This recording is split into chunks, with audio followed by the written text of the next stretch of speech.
Hi, my name is Gary Lawson. I'd like to welcome you to this edition of Bible Discovery. Today's topic is entitled Rubbing Shoulders with Irreligious People.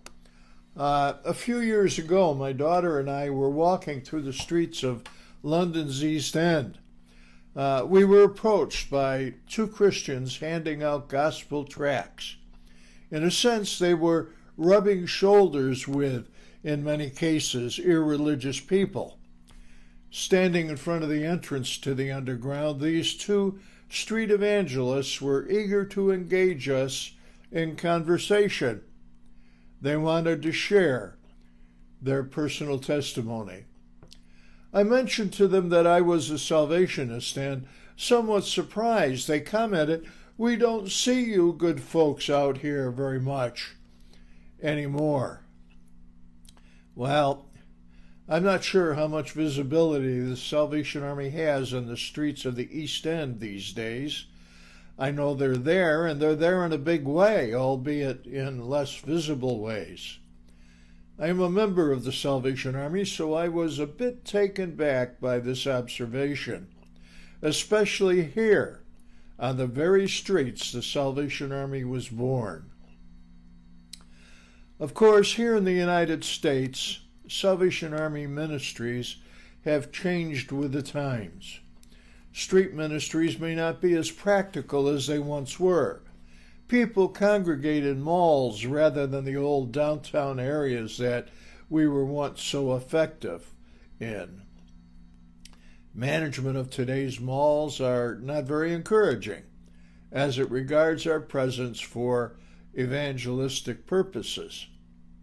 And the Salvation Army has had to find new ways to reach out with the gospel.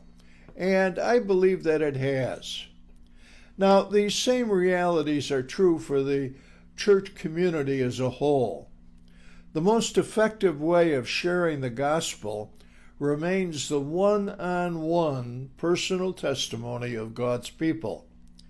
As we go about our daily routine, God presents us with many opportunities to minister to people who need to hear the gospel.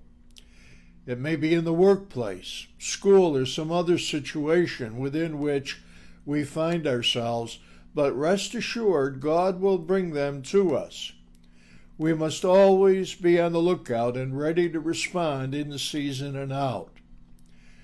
Well, I thank this London group for their testimony and gospel sharing, and we went on into the underground to catch our train. As we did, I thought to myself, we must continually seek to do better. I must do better.